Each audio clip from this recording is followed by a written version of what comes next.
السلام علیکم۔ آج کا موضوع اس لیے بہت اہم ہے کہ اس بیماری یعنی اریٹیبل باؤل سنڈروم یعنی آئی بی ایس سے چونکہ پوری دنیا کے لوگ برابر متاثر ہوتے ہیں، یہ کسی ایک خاص ملک کی یا کسی کانٹیننٹ کی بیماری نہیں بلکہ پوری دنیا میں لوگ اس سے متاثر ہوتے ہیں۔ تو آئی بی ایس کے حوالے سے میری پہلی ویڈیو کو لوگوں نے کافی پسند کیا، اس کا اپریشیٹ کیا گیا اور اس خواہش کا اظہار کیا گیا کہ آپ ہمیں مزید اس پہ ایکسپلین کر کے بتائیں کہ آخر لوگوں کو آئی بی ایس کیسے ہو جاتا ہے اور آئی بی ایس کے مریضوں کے اندر آخر کیا چل رہا ہوتا ہے۔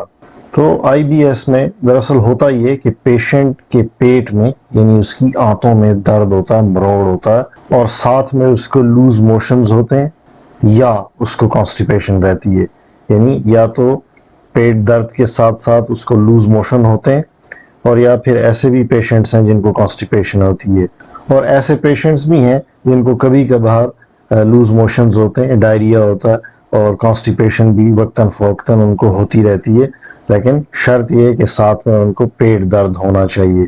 یہ ڈائگنوسٹک کرائیٹیریا کہ اس کے اندر پیٹ کا درد ہونا لازمی ہے۔ آگے چل کے میں اس کی تھوڑی سی مزید تفصیل بتاؤں گا تاکہ آپ کو پتہ چل جائے کہ کون سے ایسے لوگ ہوتے ہیں جن کو آئی بی ایس ہے، کیونکہ بہت سارے ایسے لوگ ہیں جو یہ سمجھتے ہیں کہ ان کو آئی بی ایس ہے مگر ان کو ہوتا نہیں ہے۔ تو آئی بی ایس عموماً لوگوں میں ہائی اسکول یا کالج یا یونیورسٹی ایج سے شروع ہو جاتا ہے اور پھر یہ آگے چلتا رہتا ہے۔ یہ مسئلہ مردوں کے مقابلے میں خواتین میں زیادہ نظر آیا۔ تو آئی بی ایس عموماً 45 سال کی عمر سے پہلے لوگوں میں شروع ہو جاتا ہے۔ اکثر وہ لوگ جن کو آئی بی ایس کا مسئلہ ہوتا ہے ان کو کوئی اور جسمانی تکلیف بھی ساتھ میں ہوتی ہے، یعنی ان کی ڈائگنوزز میں کوئی اور بیماری بھی ساتھ ہو سکتی ہے، جیسے فائبرومائلجیا۔ یہ ایک اعصابی بیماری ہے جس میں مریض کے پورے بدن میں ہمیشہ درد سا رہتا ہے۔ یہ ہمیشہ لوگ کہتے ہیں کہ ہماری باڈی میں درد ہے، ہلکا پھلکا کام کر کے تھک جاتے ہیں یا ان کی جو پین سینسیٹیوٹی ہے وہ بہت زیادہ ہوتی ہے، ان کے بدن کو ہاتھ لگائیں تو وہ کہتے ہیں ہمیں درد ہوتا ہے، جس کو ہائپرالجیزیا کہتے ہیں۔ تو ایسے لوگ جن کو فائبرومائلجیا ان کو بھی آئی بی ایس کی شکایت ہو جاتی ہے۔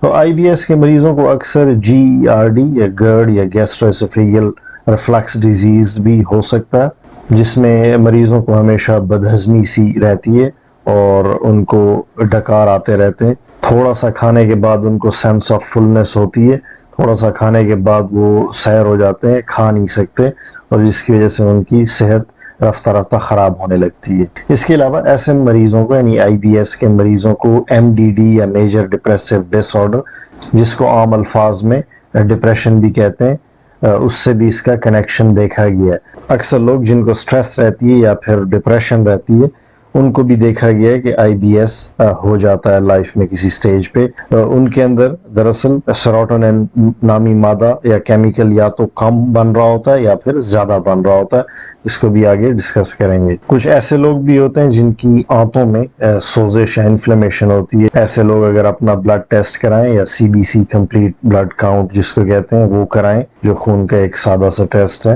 تو اس میں اکثر ان کے لیمفوسائٹس اور ماسٹ سیلز زیادہ آتے ہیں اور یہ اس چیز کی نشانی ہے کہ ان کی باڈی میں انفلیمیشن چل رہی ہے۔ اس کے علاوہ آئی بی ایس کچھ اور لوگوں میں بھی ہو سکتی ہے، وہ لوگ جن کی آنتوں میں جو دوست بیکٹیریا ہوتے ہیں جس کو گٹ مائکرو بائیوم بولتے ہیں، اس کے اندر بھی بگاڑ ہو جاتا ہے ایسے لوگوں کا، اور اس کا بھی اس کے ساتھ کنیکشن ہے اور یہ اس کی ایک عام سی وجہ اکثر کہلاتی ہے۔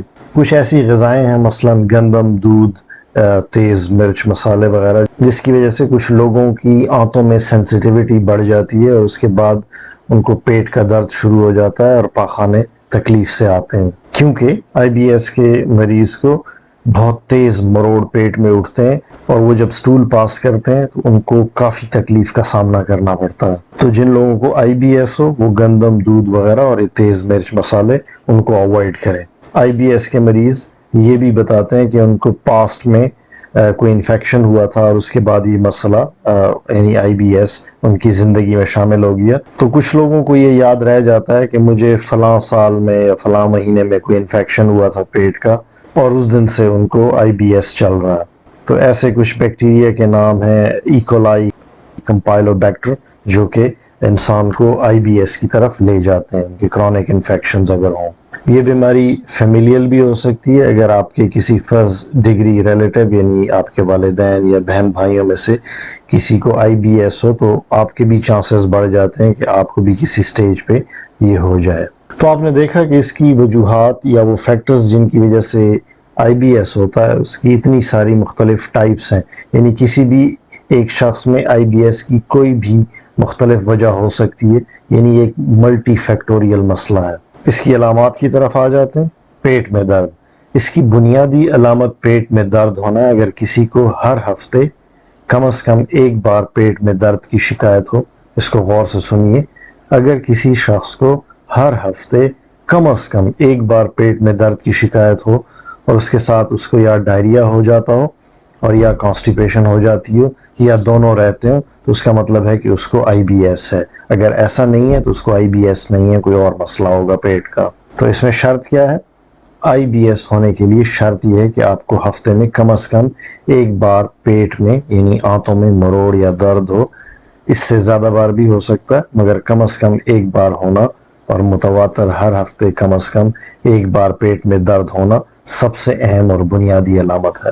تو ایسے بھی پیشنٹس ہوتے ہیں جن کو پیٹ میں درد بھی ہوتا ہے، ساتھ میں ان کو ڈائریا بھی ہوتا ہے کبھی کبھار، اور کبھی کبھار کانسٹیپیشن ہوتی ہے۔ تو IBS کے لیے پیٹ میں درد کا ہونا شرط ہے، ڈائریا یا کانسٹیپیشن اس کے بعد کی اہم علامات ہیں۔ اور جب آپ کو پیٹ میں درد ہو تو اس کے بعد عموماً آپ کو باتھ روم جانا پڑے، تو یہ درد پیٹ کے کسی بھی حصے میں ہو سکتا ہے، عموماً جہاں پہ آنتیں ہوتی ہیں اس میں کسی بھی ایریا پہ یہ ہو سکتا ہے۔ تو یہ درد اس وقت بھی شروع ہو جاتا ہے جب آپ کھانا کھا لیتے ہیں یا جب کسی کو سٹریس ہو جاتا ہے یا چند ایسی غذائیں جن کی ہسٹری آپ کو اکثر معلوم ہوتی ہے کہ آپ جب یہ کھانا کھاتے ہیں تو اس کے بعد آپ کا پیٹ خراب ہو جاتا ہے۔ پیٹ کا درد عموماً صبح کے وقت زیادہ ہوتا ہے یا پھر کھانا کھانے کے بعد۔ اس کے ساتھ ٹینسمس ہوتا ہے، پیشنٹ اچانک سے واش روم کی طرف دوڑ لگاتا ہے، اس کو ٹینسمس بولتے ہیں، یعنی ایک ارجنسی اس کو ہوتی ہے۔ اصل میں ہوتا یہ کہ جیسے ذکر ہوا تھا، کسی شخص کی آنتوں میں سیروٹونن نامی جو نیورو ٹرانسمیٹر ہے، کیمیکل ہے، یہ زیادہ بنتا ہے اور کسی میں یہ کیمیکل کم بنتا ہے۔ تو جن لوگوں میں یہ کیمیکل زیادہ بن رہا ہوتا ہے تو اس کو ڈائریا زیادہ رہتا ہے، اور جن میں کم بن رہا ہوتا ہے اس کو کانسٹیپیشن زیادہ رہتی ہے۔ تو یہ اس کی وجوہات میں ہے۔ تو IBS کے مریضوں کو اکثر بلوٹنگ کی شکایت بھی رہتی ہے، ہر وقت بدہضمی، ڈکار وغیرہ آتے رہتے ہیں، تھوڑا سا کھائیں تو پیٹ بہت زیادہ بھرا ہوا محسوس ہونے لگتا ہے، ان کے پیٹ پھولے ہوئے رہتے ہیں اکثر، اور وہ اکثر اس کو یہ سمجھتے رہتے ہیں کہ ہمارے پیٹ پہ چربی آ گئی ہے، مگر دراصل ان کو ایبڈومینل ڈسٹینشن ہوتی ہے، پیٹ گیس کی وجہ سے ان کا غبارہ بنا ہوا ہوتا ہے۔ ان کے پاخانے کے اندر اکثر میوکس بھی آتا ہے، یہ بھی اس کی ایک علامت ہے۔ یہاں پر چند باتیں مد نظر رکھنی ہوگی کہ IBS یعنی اریٹیبل باؤل سنڈروم اور IBD یعنی اریٹیبل باؤل ڈیزیز دو مختلف بیماریاں ہیں۔ اس کے علاوہ سیلیک ڈیزیز بھی اس سے مختلف ہے، یہ IBS نہیں ہے، IBS ان دونوں سے ڈیفرنٹ ہے۔ تو یہ تھی آج کی ویڈیو، اس کے اوپر مزید ڈسکشن بھی ہو سکتی ہے، اگر ضرورت ہوئی تو مزید اس کو ڈسکس کر لیں گے۔ ویسے اس پر میں نے پہلے بھی ایک ویلاگ کیا تھا، اگر آپ ضرورت محسوس کریں تو اس کا ملاحظہ کر سکتے ہیں، لنک آپ کو ڈسکرپشن میں مل جائے گا۔ تو اختتام کرتے ہیں، اللہ نگہبان۔